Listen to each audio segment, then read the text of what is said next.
Animal Kingdom's big. First off, Animal Kingdom was just made in the last like 20 years, I believe. So it's has a more modern feel to it. But that one, the new thing at Animal Kingdom is Pandora, which is what they called in that movie Avatar. They called where all the little blue guys lived. It was called Pandora. Yeah, whatever you call the blue people.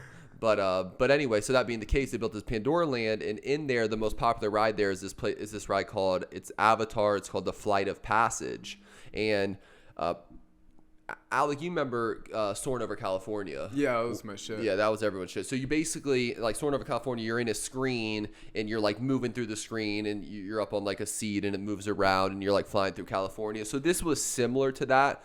Mm-hmm. You're in this seat with like 10 people. We had 6 people in our group anyway. And you're basically one of the blue guys. But then it's really cool because in the beginning, there's this screen and it's like has your face with its face and it has the brain, like reminded me of like what Elon Musk talks about with the Neuralink. Yeah. And it has his brain and your brain and it has these lines transferring. Yeah. And it has you like becoming one. Yeah. So it was pretty cool. Have you seen Avatar?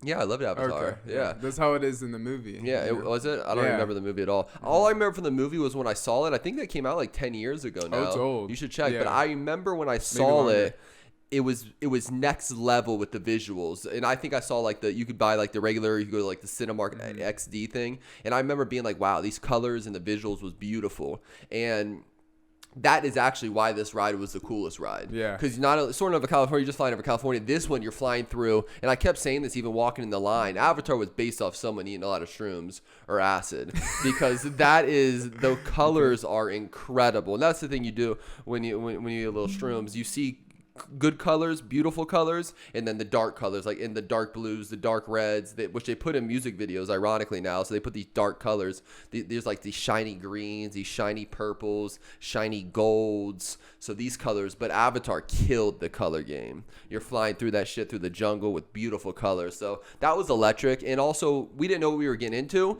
but I think overall, like Crystal, that was their favorite ride. Yeah. Now they didn't go to Hollywood Studios, so. Overall, I think my favorite ride while I was there was the Flight of Passage. Again, just beautiful altogether. So then the next day, we went to Hollywood Studios, and coming into Orlando, and the talk was you got to try there's a new Star Wars land at Hollywood Studios. So the main ride is the Star Wars Rise of the Resistance. So even to the point where one of the Uber drivers, this lady, and I think she was a little negative, but she was like, yeah, it was the night we went to Orlando Magic game. She drove us to Orlando Magic game. We told her the parks we were going to. She's like, yeah, I even tried today. So basically for the Star Wars Rise of Resistance, there's not a line. You have to get in a queue. And let me say this too. So now with everything being on your phone, you buy your tickets on your phone. It's this Disney experience. And so even when you go to the restaurants, you go out to the restaurant, you don't go inside yet, you scan the code, then the menu comes up on your phone. You order it through your phone, then you wait. It says preparing your food, so you wait like 6-7 minutes, and they tell you it's ready. You go up to the front, they have your food ready, then you find a seat. The point of me bringing this up is so everything's through this Disney Experience app, from your tickets to every time you go to a restaurant to order. And for this Star Wars Rise of the Resistance, you have to get into this queue at 7 a.m.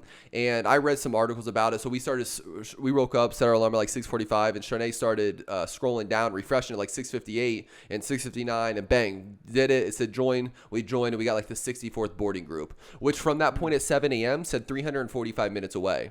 So it basically gave you the right time. So by the time we got to the park, it was like 180 minutes, and we did this one Mickey and Minnie Mouse ride. And anyway, so I just wanted to give a little overview on that Star Wars Rise of the Resistance ride. So we got in there at like noon, and basically I'm not like the biggest Star Wars geek by no means, but you got people there with their Star Wars shirts. They're rocking their lightsabers. I bought my son a $40 little lightsaber, which the new guy, he's like Darth Maul, but the new guy, Kylan, he's the bad guy. You're not up to it either. Yeah. So there's a new bad guy on the new Star Wars, and he has a red sword, and it has like two little red things right out. Remember how Darth Maul had a double one? Right. But his is like it's up, and then it's like a real sword with the two little side red. Red things. So my son was like, "What we're drawing? I want to whatever his name is. You should pull up the bad guy in Star Wars. I want a Kylan crew outfit." I'm like, bro, they don't have a Kylan crew outfit here. But it was because he saw all these people wearing Star Wars stuff, and to the point of. we went to the Star Wars shop again. You had to scan this code, come back at a time, or you could wait in line. There was line for like the Star Wait shop. I'm like, Jesus. I would rather wait, if I'm waiting in line, than wait for a ride. But we went to the Star Wars shop, and they had like the $40 kind of plastic ones that still light up, which I was going to get my son. Cool. So I got him that sword he wanted, the red one with the whatever. Wish we should know this guy's name. But there's people at the front desk in a glass case buying real lightsabers, bro. Like $140 to $250. I'm like, Jesus. And again, I buy cards at that price, so I guess who am I to talk shit? But yeah, there were some real deal Star Wars riders. I saw like they were carrying around these white boxes, and I read the box. It was like basically like customizable like Star Wars artifacts. So I saw one guy's box. I was looking at Kylo Ren. Yeah, so Kylo Ren's sword. He has the red sword with the little bangers. But yeah, my son was like, "Can I get a Kylo Ren outfit?" I'm like, "All right, sure." But anyway, we didn't find a Kylo Ren outfit, but he did get the sword. But this warrior always throws me off. At least bringing back the NBA standings. But anyway, yeah. So they were buying real. Oh, so I was saying there was this customizable figure. He had like an R2D2. It was like really like art. It had to have been like $150-$200, but people were really about it at this Star Wars part. And again, they had this whole.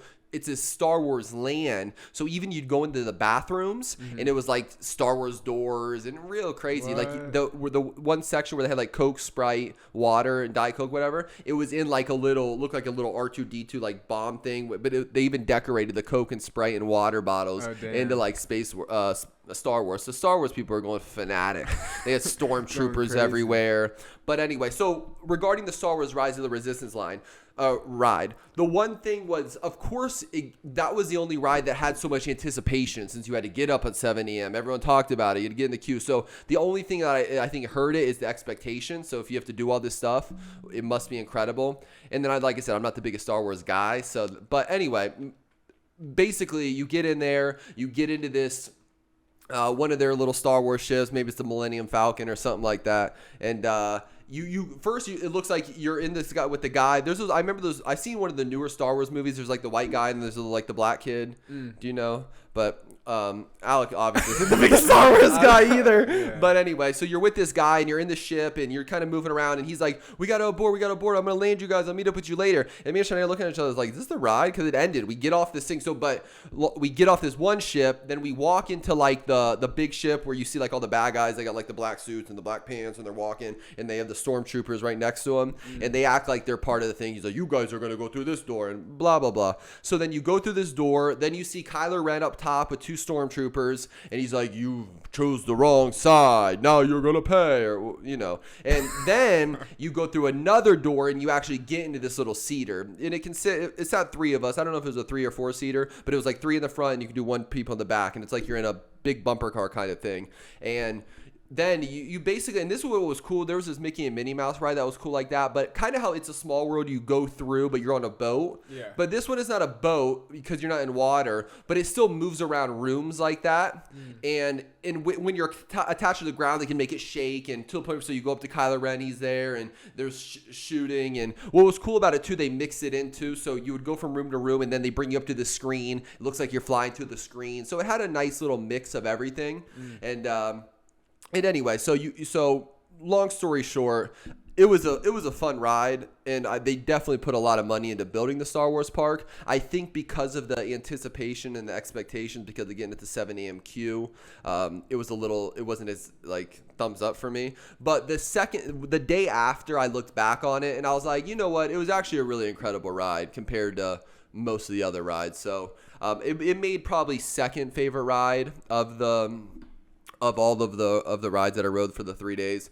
My favorite was the Avatar Flight of Passage, and then my second favorite, I'll give the Star Wars The Rise of the Resistance, was my second favorite. My son loved it. Toy Story Land, which was also at Hollywood Studios, he loved the Slinky Dog roller coaster. We had to ride that twice. He was like, Mom, did you see the 2 guys with their hands up in the back? That was us. But anyway, he liked the Slinky Dog. And then he also got to go on Space Mountain, which is like the OG ride. I think we had that in Disneyland too. And you had to be 44 inches. I said, stand tall. He stood tall and he got on it. So we all rode that too. But yeah, he said Space Mountain. And then the third day we rode Slinky Dog. Slinky Dog was his favorite ride. So that's it. Just wanted to give a little Disney World recap. If you like this video, click the like and subscribe button below and hit the little chime button. That's perfect. That'd be funny.